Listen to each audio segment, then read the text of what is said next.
Hi மக்களே, எல்லோரும் எப்படி இருக்கீங்க? நல்லா இருக்கீங்க நம்புகிறேன். நானும் ரொம்பவே நல்லா இருக்கேன். இன்னைக்கு நம்ம நாகாஸ் கிச்சனுக்காக ஒரு ரெசிபி பார்க்க போகிறோம். அது என்ன ரெசிபின்னு பார்த்துக்கலாம் வாங்க. அது என்ன ரெசிபின்னு பார்த்தீங்கன்னா, வெயில் நேரத்தில் ஈஸியாக ருசியாக ஒரு லஞ்ச் காம்போ எப்படி பண்ணலாங்கிறத தான் பார்க்க போகிறோம் ஃப்ரெண்ட்ஸ். என்ன பண்ண போகிறோம்? மாங்காய் போட்ட சாம்பார், அப்புறம் காரஞ்சாரமாக ஒரு உருளைக்கிழங்கு வறுவல். இதுதான் நம்ம இந்த வீடியோவில் பார்க்க போகிறோம் ஃப்ரெண்ட்ஸ். வாங்க எப்படி பண்ணலான்னு பார்த்துக்கலாம். வீடியோவை கடைசி வரைக்கும் ஸ்கிப் பண்ணாமல் பாருங்கள். கடைசியில் நான் ஒரு டிப்ஸ் உங்களுக்கு சொல்லுவேன். என்னன்னு பார்த்தீங்கன்னா, சாம்பார் கெட்டி ஆகாமல் நம்ம வைக்கிற மாதிரியே இருக்கிறதுக்கு, கரெக்டான பதத்தில் இருக்கிறதுக்கு ஒரு சின்னதாக ஒரு டிப்ஸ் சொல்ல போகிறேன். கடைசி வரைக்கும் பாருங்கள் ஃப்ரெண்ட்ஸ். யாருக்கெல்லாம் மாங்காய் சாம்பார் பிடிக்கும், யாருக்கெல்லாம் மோர் குழம்பு பிடிக்கும்னு கமெண்ட்ஸில் தெரியுங்க ஃப்ரெண்ட்ஸ். இப்போ வீடியோக்குள்ளே போகலாம். நான் குக்கரில் பருப்பு, தக்காளி, சின்ன வெங்காயம், விளக்கெண்ணெய் கொஞ்சம், மஞ்சள் தூள் போட்டு பருப்பை நல்லா விசில் விட்டு வேக விட்டு எடுத்துட்டேன். இது ஒரு சைடு இருக்கட்டும். இப்போது நாம் மாங்காயை பெரிய பெரிய பீஸாக கட் பண்ணி எடுத்துக்கலாம். நான் பெரிய மாங்காய் 1.5 மாங்காய் இருக்குது, ஒரு அரை மாங்காய் நாங்கள் சாப்பிட்டுட்டோம். கட் பண்ணிவிட்டு கொஞ்சம் பூண்டு, சின்ன வெங்காயம் அதில் வேக வச்சது இல்லாமல் கொஞ்சம் கட் பண்ணி வச்சுருக்கேன் வதக்கிறதுக்காக. கொஞ்சம் போல் தக்காளி, அப்புறம் பார்த்தீங்கன்னா வெந்தயத்தூள் அரைச்சது கொஞ்சம் குறைன்னு அரைச்சி வச்சுருக்கேன். இப்போ எண்ணெயில் பொரிக்கக்குள்ளே அதுவும் போட்டு பொரிச்சிட்டு நம்ம சாம்பார் பண்ணால் சூப்பர் டேஸ்ட்டாக இருக்கும். ஸ்டவ் ஆன் பண்ணிவிட்டு தேவையான ஆயில் சேர்த்துட்டேன். எண்ணெய் நல்லா சூடாகட்டும். சூடான உடனே கடுகு சேர்த்துடலாம். கடுகு சேர்த்துட்டு நல்லா கடுகு வெடித்து முடியட்டும். கடுகு நல்லா பொரிஞ்சு முடிச்ச பிறகு தான் நம்ம எதாக இருந்தாலும் சேர்க்கணும். இல்லாட்டினா கடுகு உடனே பொரியிறது ஸ்டாப் ஆகிடும். இப்போது நம்ம குறைன்னு அரைச்சி வச்ச வெந்தயத்தை சேர்க்குறேன். இது கூடவே பெருங்காயம் கொஞ்சம் சேர்க்குறேன். அடுத்தது பூண்டு, இதையும் சேர்த்துட்டு ஒரு மிக்ஸ் கொடுக்கலாம். இதெல்லாம் வேகும் போதே அந்த வெந்தயம், பூண்டு, பெருங்காயம் நல்ல வாசனையாக இருக்கும். அது ஒரு வதக்கின உடனே சின்ன வெங்காயத்தை சேர்த்துட்டேன். அதையும் நல்லா வதக்கிக்கலாம். நம்ம ஆல்ரெடி பருப்பு கூட வெங்காயம், தக்காளிலாம் போட்டு தான் வேக வச்சுருக்கோம். இப்போ வதக்கிறதுக்காக கொஞ்சம் சேர்த்துருக்கேன்.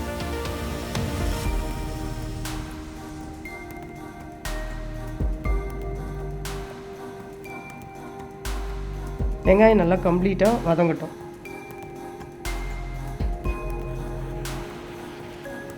இப்போது தக்காளி சேர்க்க போகிறேன். தக்காளி சேர்த்துட்டு அதையும் நல்லா வதக்கிக்கலாம்.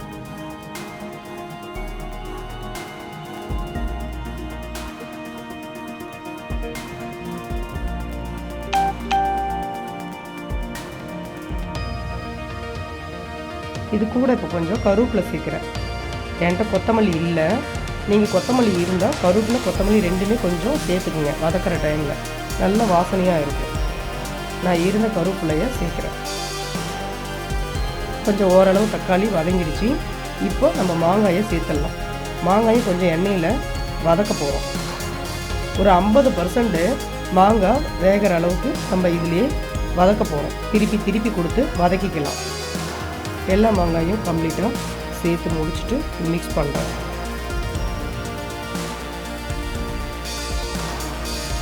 இப்போ அந்த வெந்தயம், பெருங்காயம், சின்ன வெங்காயம், கருவேப்பிலை, தக்காளி, மாங்காய் எல்லாம் சேர்த்துட்டு அது வதக்கக்குள்ளே நல்ல வாசனை.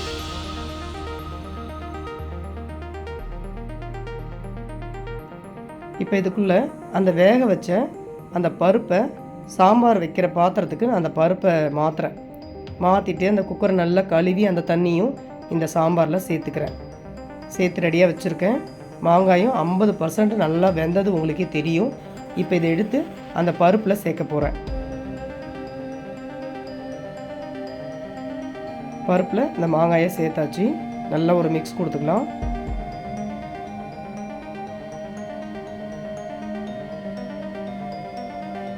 இப்போ இது கூட ஹோம்மேடு மிளகாய்த்தூள் 1 டேபிள் ஸ்பூன் அளவு, சாம்பார் பொடி 1 டேபிள் ஸ்பூன் அளவு, மொத்தத்தில் 2 டேபிள் ஸ்பூன் காரத்துக்கு சேர்த்துருக்கேன்.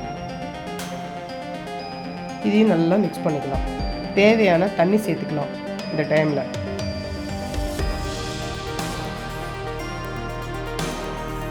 ஏன்னா ரொம்ப திக்காக இருந்தாலும் சாப்பிடக்குள்ளே நமக்கு நல்லா இருக்காது. சுண்டி வேகக்குள்ளே இன்னும் ரொம்ப திக்காகிடும். தேவையான தண்ணி சேர்த்துக்கலாம். இன்னும் ஒரு 50% மாங்காய் வேகணும் இல்லையா, அதனால் தண்ணி சேர்த்துட்டு நல்லா மிக்ஸ் பண்ணி வச்சு. இப்போ இந்த சாம்பாருக்கு ஏற்ற மாதிரி நான் உப்பு சேர்த்துக்கிறேன். இதையும் நல்லா மிக்ஸ் பண்ணிக்கலாம்.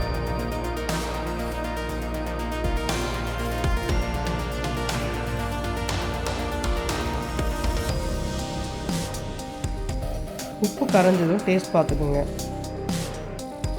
இப்போ புளி வந்து இந்த அளவு தான் எடுத்திருக்கேன். இதை சும்மா தண்ணியில் அலசி எடுத்துட்டு, ஏன்னா புளியை சில டைம் மேலே தூளாக இருக்கும், அலசி எடுத்துட்டு நல்ல தண்ணி ஊற்றி ஊற வச்சுட்டேன். இந்த மாங்காய் வெந்த உடனே நம்ம இதை கரைச்சி வச்ச புளியை சேர்த்துக்கலாம். இந்த அளவுக்கு இந்த புளி தண்ணியை கரைச்சி வச்சிட்டேன். சாம்பாரை இடையில கிண்டி விடுங்க, அடி பிடிக்காமல்.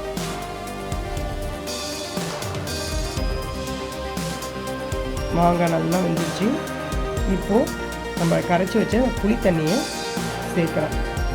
அதையும் சேர்த்துட்டு நல்லா மிக்ஸ் பண்ணி கொடுத்துடலாம். டிப்ஸு சொல்கிறேன்னு சொன்னோம் இல்லைங்களா, அந்த டிப்ஸ் வந்து இதுதான்.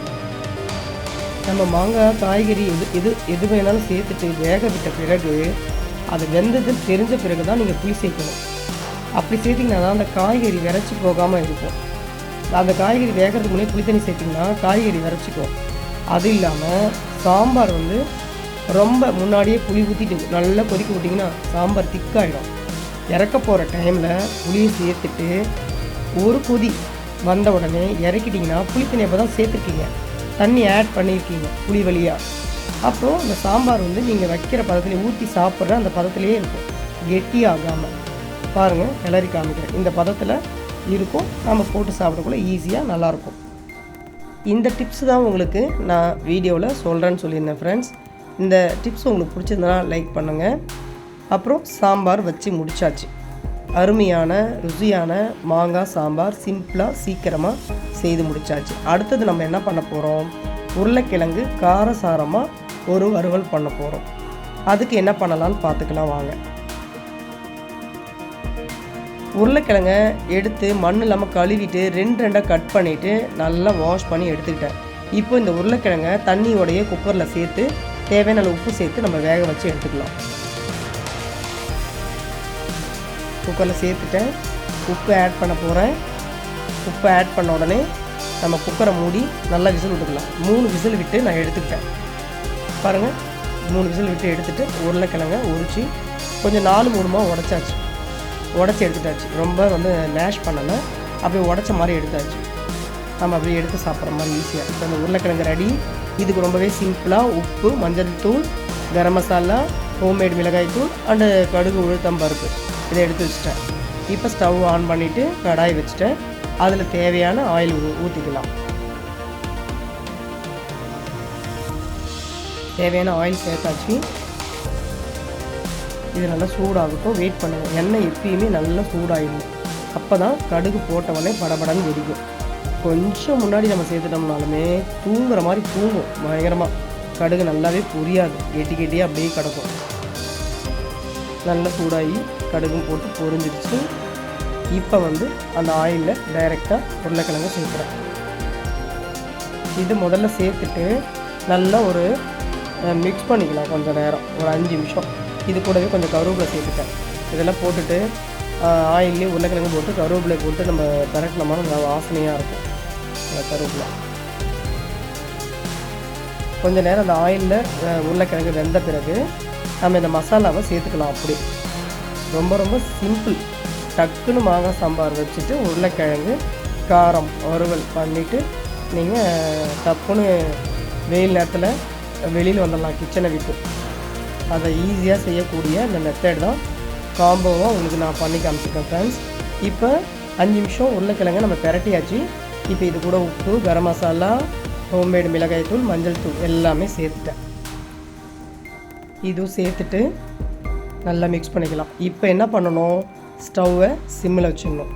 ஏன்னா பவுட்ரு பொருள் வந்து நம்ம ஒன்று சேர்த்து சமைக்கும்போது சிம்மில் வச்சுட்டு பொறுமையாக கிளறி கொடுத்து நம்ம இந்த பச்சை வாசனை போகிற அளவுக்கு நம்ம பிரட்டி கொடுக்கணும். ஸ்டவ்வை வந்து சிம்மில் வச்சுட்டேன். நல்லா மிக்ஸ் பண்ணிவிட்டேன். இப்போது வெயிட் பண்ணி இந்த பக்கமும் அந்த பக்கமும் திருப்பி கொடுத்துக்கிட்டே இருக்கணும் நம்ம, அந்த பச்சை வாசனை போகிற வரைக்கும். இது நல்லா ரெடியான வாட்டிக்கு உங்களுக்கு காமிக்கிறேன். இதேமாரி பண்ணணுன்றதை உங்களுக்கு நான் சொல்லிட்டேன். நீங்கள் சிம்மில் வச்சுட்டு பிரட்டி கொடுத்துட்டே இருங்க. அந்த பச்சை வாசனை போகிற அளவுக்கு பிரட்டி கொடுத்துட்டே இருங்க. இப்போ அந்த மசாலாவும் உருளைக்கிழங்குல நல்லா ஒட்டிச்சு, அந்த பச்சை வாசனையும் போயிடுச்சு. என்கிட்ட மீதி இருக்க கருவேப்பிலையை கிள்ளி இதில் சேர்த்துக்கிறேன். ஏன்னா கிள்ளிட்டு சேர்க்கும் போது அது ஒரு தனி வாசனை அந்த உணவோடு சேரும்போது. இப்போ அந்த உருளைக்கிழங்கு பவுலில் எடுத்துட்டேன். சாம்பார் இறக்கியாச்சு, உருளைக்கிழங்கு இறக்கியாச்சு, பவுல் பண்ணியாச்சு. வெயில் நேரத்துக்கு டக்குன்னு போய் நீங்கள் கிச்சனில் பண்ணி ரெடி பண்ணி வெளியில் கொண்டாந்து வச்சுட்டு டக்குன்னு சாப்பிட்டுட்டு வேலையை முடிங்க. அப்புறம் மறுபடியும் கேட்குறேன், உங்களுக்கு மாங்காய் சாம்பார் பிடிக்குமா, மோர் குழம்பு பிடிக்குமான்னு மறக்காமல் கமெண்ட்ஸில் கமெண்ட் பண்ணுங்கள். அவ்வளோதான், வீடியோ முடிஞ்சிடுச்சு ஃப்ரெண்ட்ஸ். நம்ம வீடியோ பிடிச்சிருந்தனா லைக் பண்ணுங்கள், ஷேர் பண்ணுங்கள், அப்படியே நம்ம சேனலை சப்ஸ்கிரைப் பண்ணுங்கள். அப்போ தான் நம்மளுடைய சேனலுடைய வீடியோ உங்களுக்கு உடனுக்குடனே காமிக்கும். நீங்களும் பார்த்து செய்து சாப்பிட்டுட்டு ஹெல்த்தியாகவும் ஹாப்பியாகவும் இருக்கலாம். இன்னொரு வீடியோவில் பார்க்கலாம் ஃப்ரெண்ட்ஸ். பாய் பாய்.